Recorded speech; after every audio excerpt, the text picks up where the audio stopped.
Hello, my lovelies. Well, today we're going to talk about self care. We're going to talk about what it is, how to do it, and why it is vitally important. And we've also provided you with a free workbook, and I'll leave the link down in the comments below. So, what I want you to think about is the amount of time you spend doing things for other people, looking after children, partners, friends, doing things for people at work or neighbours. Where do you fit into the picture? When do you do things for you? To maintain a healthy mind and body and spirit, we need to look after ourselves. And if we're relaxed and we feel well, we can look after others in a much better way. We often think that soldiering on is the right thing to do, and self care is nothing more than being self indulgent. This is so wrong. We need to see ourselves as just important as everyone else. Think about what happens when we get tired. We might snap at others, we might become irritated by small things, we might feel unwell and even get depressed. And for that reason, we need to practice self care. At least part of your day should be dedicated to you and you alone. So, anything that you do that makes you feel good is a self care activity. Now, obviously, these things are different for every individual. Let's have a look at the following list and think about the activities that you will enjoy. This first one is definitely one of my favourites. Take a long, uninterrupted bubble bath or shower. Oh, yeah. You come out smelling nice, you come out feeling nice, and it is just so relaxing. Play your favourite music. Music is intrinsic to our mental health. You've got music that will relax you, and you've got music that will pep you up. Just choose your music to fit your mood at that time. Then, of course, you can always visit with friends or family. Always nice to get together and have a bit of a chinwag. You could do some crafts or hobbies that you like. You could go and have your hair done at the salon. Or if you can't afford to go to the salon, which a lot of us can't, then put a new treatment on your hair and take time to curl it and style it just for yourself, not for anybody else, but for yourself. Then, of course, you could always take a nap. That's always a good one in the afternoon. Telephone a friend for a chat. If you can't get to your friend, then there's always Zoom or, online FaceTime, or just pick up the good old telephone. Reading a book is always relaxing because it allows you to escape into a completely different world. Go shopping, but make sure that you don't just use this to go shopping for like household items. No, if we're talking going shopping, you've got to be able to afford it. First of all, don't go into debt for it. But if you can go shopping for something nice for yourself. It doesn't have to be a big item. You could just go out and buy yourself a bunch of flowers, anything that is for you. You could colour in an adult colouring book. They're all over the internet. You can download them, you can buy them from Amazon.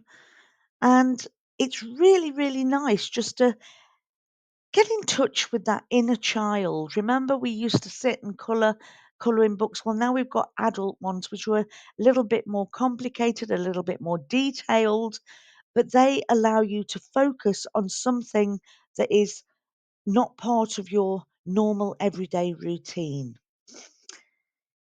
You could go to the gym or for a swim. Not my favourite activity, I must admit, but well, swimming is, I'm okay with that, but the gym's a bit more problematic for me.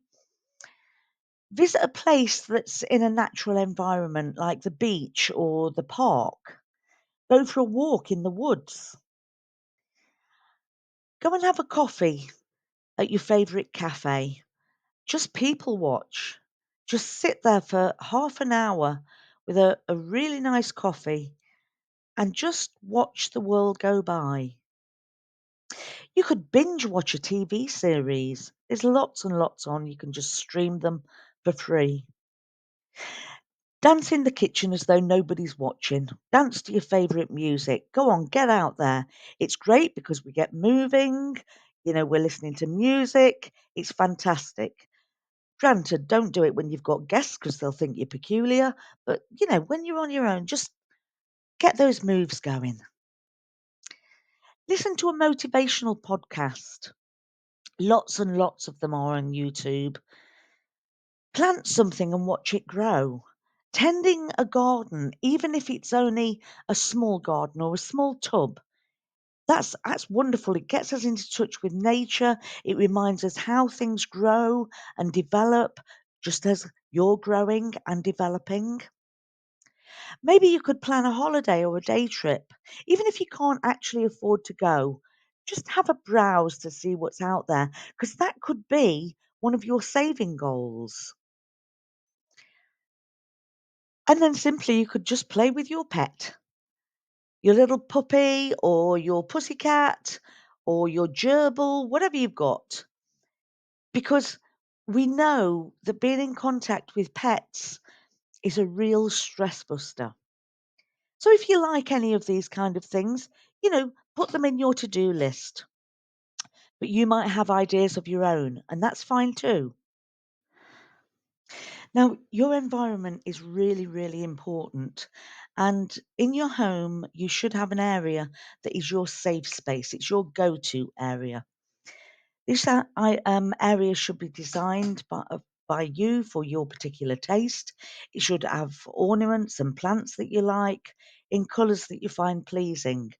It doesn't have to cost you an absolute fortune, just a little corner somewhere that is yours. You have dealt with it, you have shopped for it, you have designed it, and it's yours, it's nobody else's.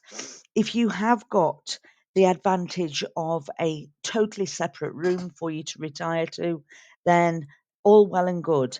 But if not, then, a little corner that is just yours, great, really important. Now, your chosen area might be your bedroom or another area in the house where you can go and relax. Try and choose areas that have lots of natural light. It doesn't have to be indoors if you don't want it to be. It can be outdoors on a patio or in a special shed. Now, once you begin your self care routine, you will begin to understand that your needs are equally as important as those people around you. Now, it'll flip a switch sort of on in your brain, and your routine, this will remind you even in other situations. So it starts to act on your confidence. I want you to look at all of these equal circles. There's you, and there's your children, and there's your partner or husband, there's your friends, their work colleagues, other family members, your boss, and yes, even the man on the bus. All of these people that you come into contact with, um, they deserve your respect. They deserve a smile. They deserve that you are pleasant to them as long as they're being pleasant to you. But they are no more important than you are. No, not even your children. Now, obviously, because of the dynamics between you and your children, then yes, they have to come first in certain circumstances. Obviously, you have to care for them. You've got to feed them. Um, you've got to clothe them. You've got to pick up after them. You've got to teach them. You've got to help them with homework. Yes, you've definitely got to do that. I'm not saying stop doing that, but timetable into your day, you time, even if it's only half an hour, and try and get that quiet time to put your head back on straight.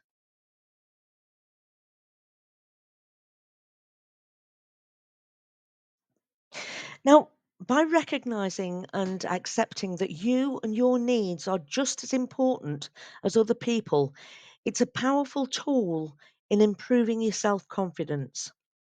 It gives you the confidence to say no to things that you aren't prepared to do or things that you aren't happy with doing. It also empowers you to make the arrangements to take some time for yourself without guilt and without feeling selfish. This newfound confidence then will move into the rest of your life. You'll find it easier to be assertive with other people, and that's a knock on effect. So, starting that self care routine, taking some time for you, it's a building block. It's probably the first building block to starting a new life where you become as important as everybody else, you feel happier and hopefully less stressed, and have time to do the things that you want to do, as well as helping other people and empowering other people to do the things that they want you to do. Now, you've all been really, really patient and waited until the end of this video, but now you're going to be saying, well, where do I find my free workbook? Well, if you have a look in the description underneath the video, you will find a link to the workbook. And when you click on it, you'll find that it takes you to Canva. Open the workbook and you can type into the worksheets, or you can print them off, or you can download them to your computer. You don't need to pay for Canva, it's free. I do pay for Canva because obviously I need the professional Canva, but you don't. Just open up a free account and you'll be able to access any of our free workbooks that we provide with our videos. So that's just a little bonus for you there. Thanks very much indeed, and I'll see you in the next one.